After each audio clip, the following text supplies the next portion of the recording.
How to delete an Instagram account.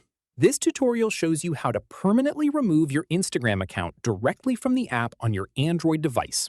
First, open the Instagram app on your Android device and tap your profile at the bottom right. From there, tap the three lines at the top right to open Settings, then head into Account Center.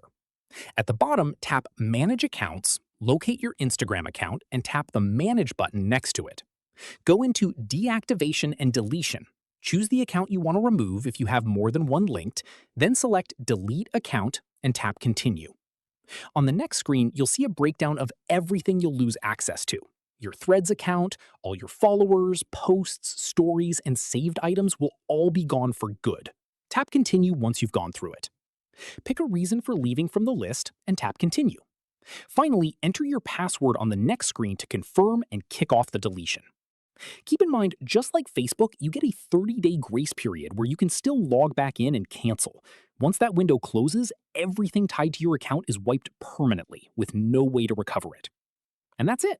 If this guide helped you delete your Instagram account, smash that like button, hit subscribe for more Android tutorials, and tap the bell icon to stay in the loop. See you in the next one.